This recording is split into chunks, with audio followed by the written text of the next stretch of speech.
like you said, things change and evolve. I think as our world changes and evolves, and as people become more educated and more knowledgeable, but still, like you're right, people don't want to talk about certain things, and like you have to educate them on it. One of the big things too was 2020. Mm-hmm. Realistically, 2020 and the years since. Um, it to me it was incredibly jarring. And I think it was for a lot of people in the disabled community or community of people with disabilities. Some people prefer one term, some prefer the other. I flip back and forth. But the conversations around essentially euthanasia of disabled people became really front and center and were really horrifying. So it's one thing to know, to have those sort of constant reminders that the world is not built for you. You know, there's steps in restaurants, there's, you know, curbs you can't navigate, there's neighbors that don't shovel their sidewalks. Shovel your sidewalks, everyone. You know, things like that. And it's something else for there to be sort of active hostility. So, you know, the constant reminders are always there. You can't really escape it. You know that the world's not built for you. And then when the pandemic hit, people were like, well, it's just disabled people, they can die, was sort of the conversation that was happening globally. And it was just like, oh, there is so much more work we need to do um, in terms of accessibility and inclusion of disabled people, to undo this sort of like stigma that we don't hold value as disabled Right. people, right? That we aren't worth the effort, Mm-hmm. right? That sort of thing. And to a certain extent, that's work we have to undo within ourselves as well. But globally, I think people don't realize that often you are in a temporarily abled body, Mm. or you are temporarily not disabled. At some point in your life, you will be. And I often, in my workshops, will say that I hope everyone has a chance to experience disability in their life. And I don't mean that as a threat. And if you think it's a threat, you first need to consider how you view disabled people. um, and B, what I mean is I hope you live long enough that you become disabled, because most of us do when we get older, right? Mm-hmm. You rely more on public transit. You rely on accessibility features, and not just physical features, but like whether people are inclusive of people of different ages and abilities Right. in sort of how they build policies, whether they're inclusive of neurodivergence in what they're doing. And that can be incredibly important as you get older, and if you end up with something like dementia or Alzheimer's or things like that, can you still participate in life and the things that life brings? Or are we restricted because of the world that we live in? And so finding a way to let people know that it's not a problem that they're exempt from. Right. Accessibility is not a problem that is somebody else's. It is something that will impact you in your life. And Exactly. so, you know, trying to personalize it in that way, it should matter that it matters to disabled people, and it doesn't to you right now. But if people need that personal touch and need that piece, it will matter to everyone at some point, Mm-hmm. or to their loved ones at the very least, right? So trying to, you know, spin the conversation that way as well, and let people know that the advocacy about accessibility is incredibly important for all of us, is its own challenge. Very true. I remember I went to one conference. It was about workplace, but they had hired a like a psychologist, and she was talking about the work that she was doing in workplace, right? And the things that she was saying is, well, they were trying to design for those that are who would identify themselves as neurodivergent. So they were really trying to create those like spaces for them. And then what they realized is that because they have those characteristics, like they just want to be alone, they're not extroverted, like the office space is for extroverts, right, who want to socialize, right? It's not for the introverts who want to like get work done, kind of go in and go out, right? Like it's Yeah. not the right, it wasn't built for those individuals. So then they were trying to create these beautiful like areas for people just to kind of go away from the loud office space, the open space. And then they realized that those spaces, they were designed so well that everyone wanted to be in the space, right? Like Yeah. the extroverts wanted that space because they're like, I can actually work in here. Like everyone had wanted so then they came to the conclusion that when you design for that minority, you're actually designing for the majority, which people Yeah. don't realize, right? So Yeah. I think, like you said, like the the accessibility part, like it affects everyone. Like I look at like, my mother, my dad, my aunties who need, they need the rent, they need those extra things now as they're like trying to act, like go through public spaces. It's not just like, oh, like you said, it's a couple steps. It's like, their hips aren't right, their knees aren't good, like they can't, and these Yeah. are buildings that they need to get into, right? Like how do you allow them to, just make it there, like get there as like as easy as possible. Even like, you know, me being able-bodied, like I remember after rugby, you're so beat up the next day. You're like, you can't walk, you can't Like I do could use the that handle in the bathroom just to get back up again after leg day. Yeah, yeah, I you get know, it. and you're like, oh yes, this is exactly what I need. Exactly. Body's beat up, right? It's not just for like the minority; it's for everyone who you don't realize. So Yeah, it and is.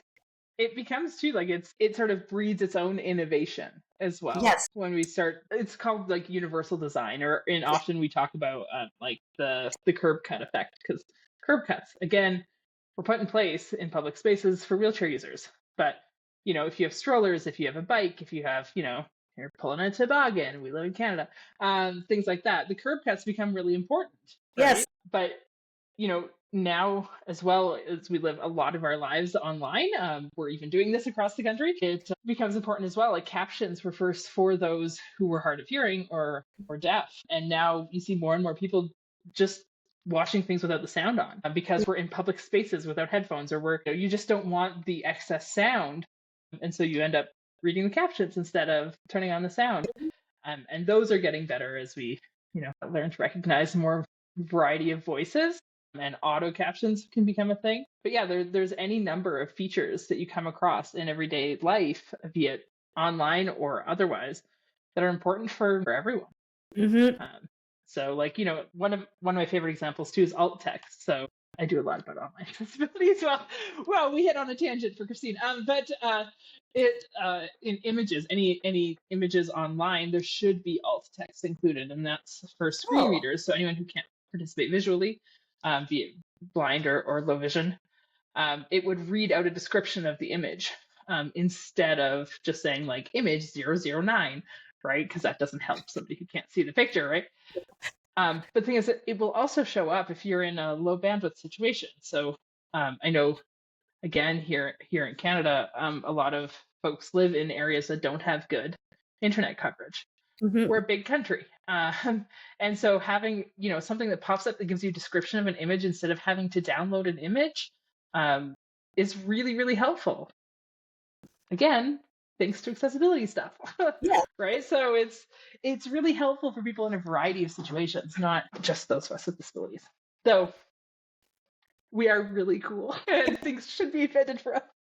Yes, I agree.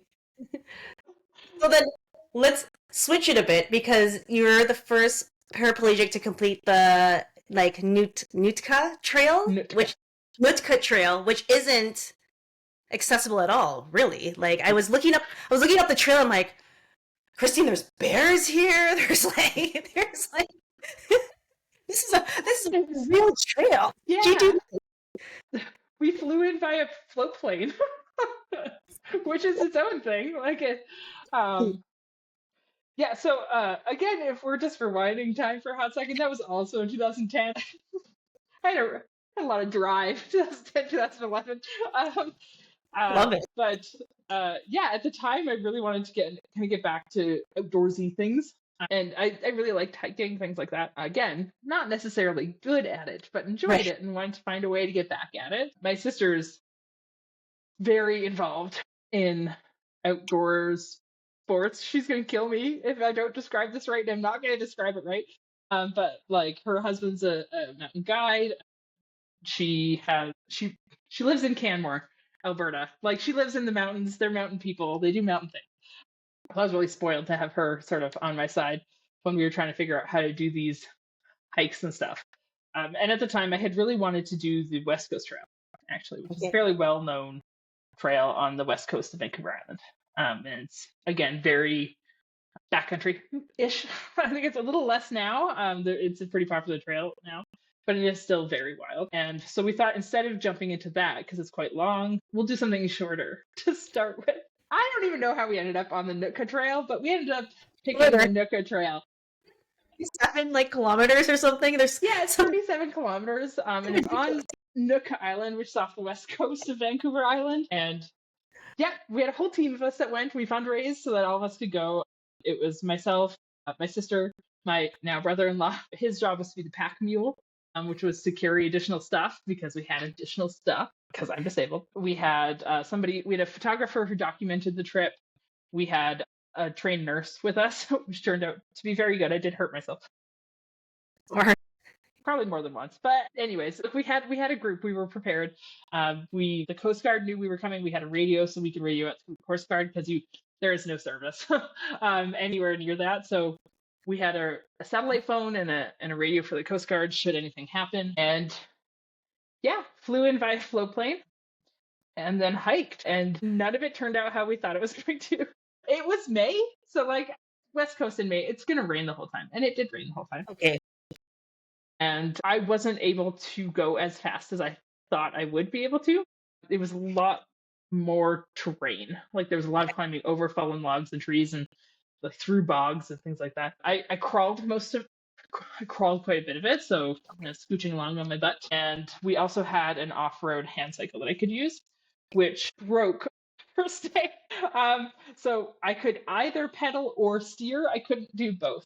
And we didn't have any way to fix it in how it was. So we rigged up with some ropes so that people could help to either pull or steer, and we could only really use it in the intertidal zone. So when the tide goes out, it's sort of a flat, rockish area, we could use it in that. So we could move faster those days when the tide was out using the cycle. But my, again, now brother-in-law ended up carrying me like a backpack for part of it, which, don't get me wrong, incredibly hard on him, I'm sure, but was also very hard on me. Because if you try to imagine piggybacking on somebody, but your legs don't work, so you are holding on with just your arms. So it's it's all traps, right? Or sorry, lats. And so my lats are just burning all the way through these days. It was very hard on both of us, but we made it. We made it in a week. Again, normally it would take people 3 to 4 days to walk it. It took us a week because I went slow and because we had to go back and forth for equipment a few times. We did come across a bear, to your point, one day on the beach, which it's really funny when you're in that situation. My only thought was, well, I'm definitely the slowest. The ongoing joke of you just have to run faster than the slowest person. I was like, well, definitely the slowest in this group. I was like, I can swim. How fast can bears swim? You go through all the situations. Start rationalizing, how can I get out of this situation that I got myself into? But yeah, we came across a bear one day, and then there was an indigenous nation at the southern tip of the island, and from there you can take a water taxi. So we water taxied back to, I kept calling it the mainland. It wasn't the mainland, it's Vancouver Island, but it feels like the mainland because it's big.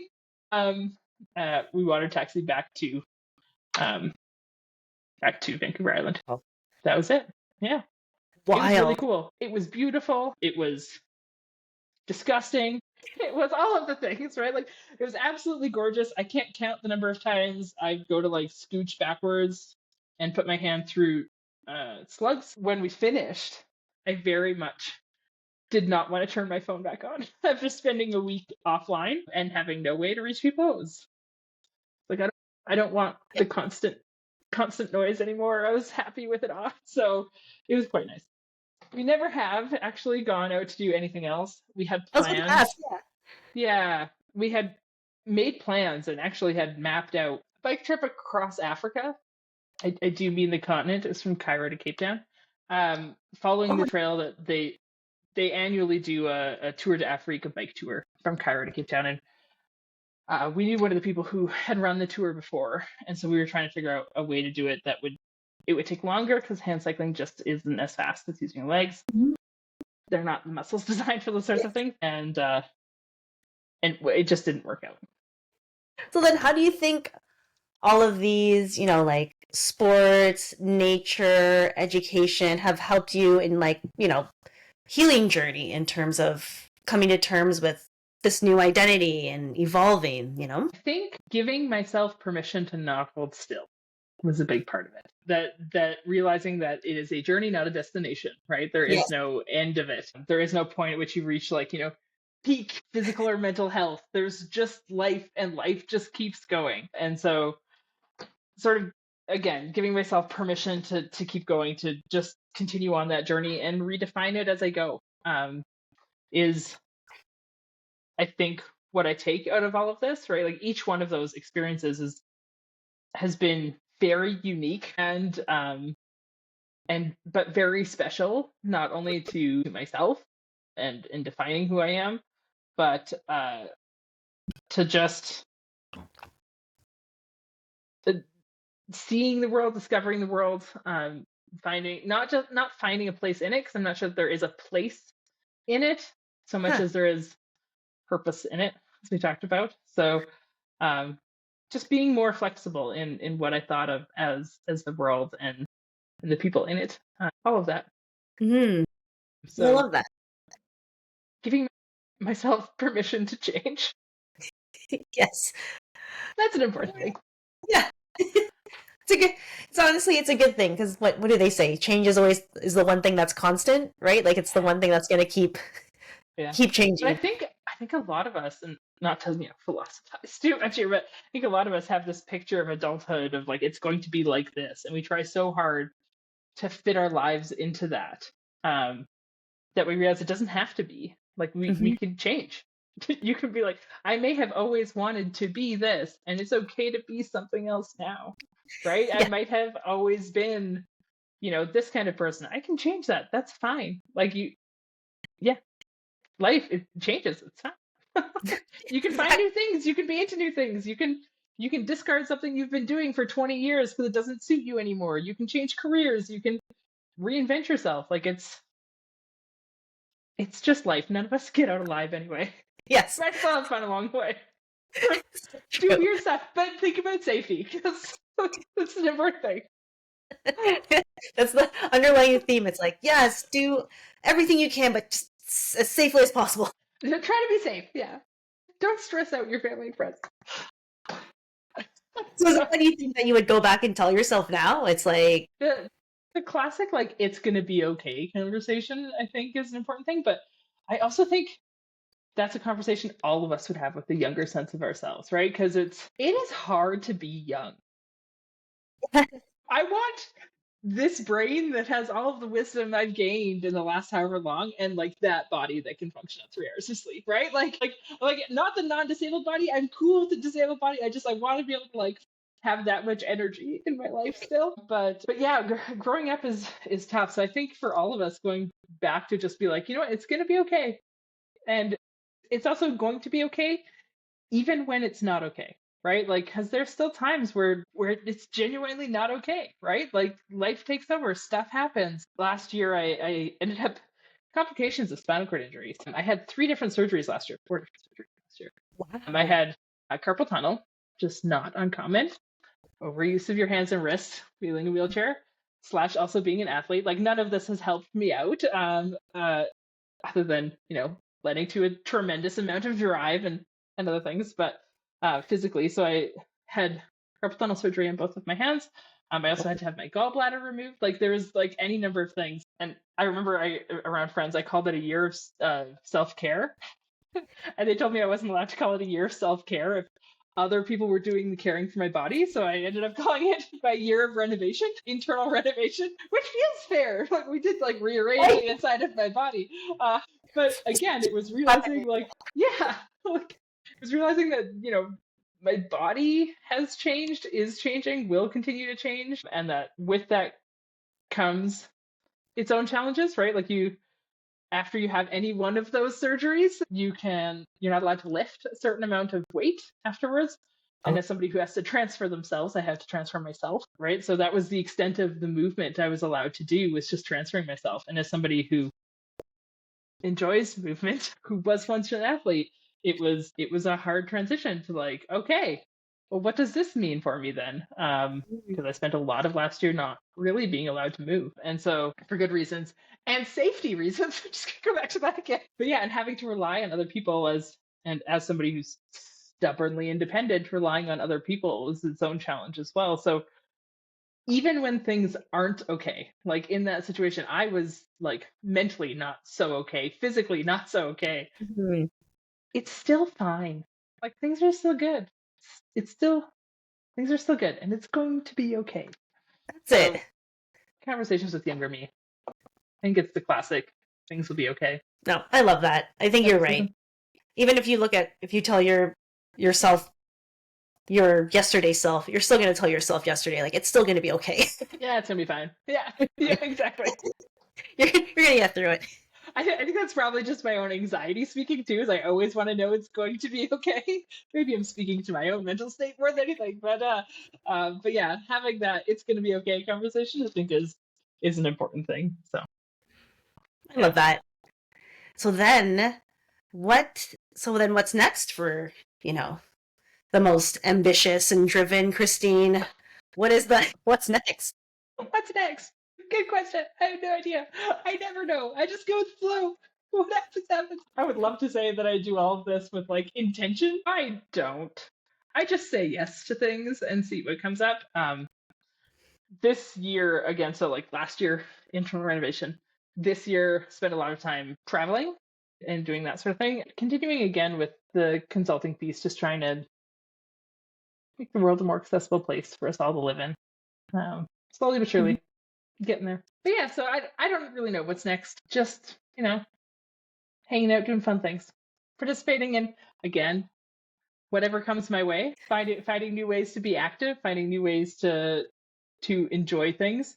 I just a couple of weeks ago spent an entire week working on paper mache something, and my husband laughed at me and said, "When was the last time you paper mache something?" I was like, "I was probably like 6 years old."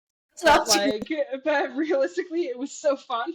And like, I was just like, this, I just, again, giving myself permission to just enjoy things, even if you're not good at it, or even if you feel like it's something that's, you were supposed to do when you were younger. yes. Still fun. You can have fun with anything. No, I love that. It's so true. It's so true.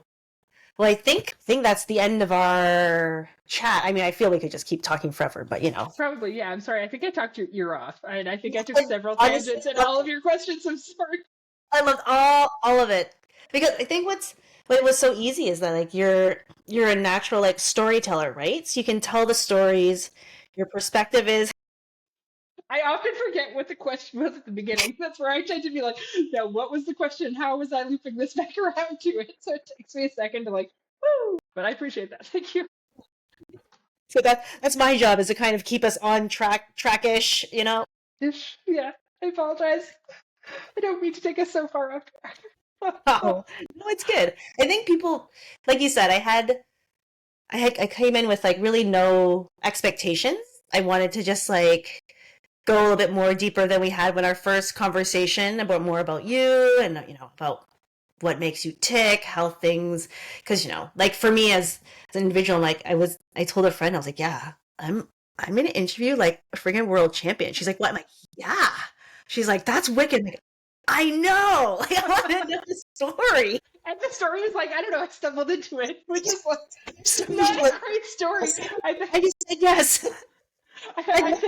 I think you said you were talking to some other athletes. I think they'll have a different story. So like mine is more like I just kept saying yes and things worked Well, out. like, what I like about it is, like, the next athlete I have is also in a wheelchair, and her whole thing is about, the whole inspiration. I think for her was like, how, trying to lean it on the inspiration and being inspiring life. And she's like, I just, kind of like you. She's like, I just go and I just train and I just, like, I just do my thing. There's nothing really inspiring. She's like, I'm just an athlete. Like, Yeah, very, like, straight up with, there yeah. isn't much difference of how I do things, or versus how other people, approach things, right? So, I think it's like, one of those interesting things you often come across, and it was something I was trying to keep in mind even during our conversation. Is people tend to think that all disabled people are inspiring just for existing, right? Like it's mhm. that I can't count the number of times, even on the street, like in Toronto when we lived there and things like that, people would come up and just tell me that I'm so inspiring, and just like that. The thing about that is it's condescending at that point, right? Like the only Yeah. thing you know about me is I am wearing clothes and I am not in my house. Like, Mhm. that is the only thing you know about me. And if that is inspiring to you, that means your expectation for disabled people is so freaking low that Yes. you think you're complimenting people, but it's actually really offensive. Like, Mhm. and so trying to like delicately have that conversation, be like, I'm not really inspiring, and realistically, like, I know that I've done things that sound really cool. I know that. um, but I kind of just stumbled into it. So like, I don't think of it as inspiring so much as just I'm lucky. I know I'm very lucky, and I know that I'm very privileged. But I also know that I just say yes to a lot of things that seem outlandish to a lot of Yeah. people. And I think that's one of those keys to life, is like, just say yes. Yeah. You never know where it's going to take you. Yeah. This is it. Yeah. Again, nobody gets out alive anyway. So It's might as so well true. have fun. Beautiful. Thank you so much. I'm gonna Thank I'm you. gonna I'm gonna stop, but then we can still chat. Okay.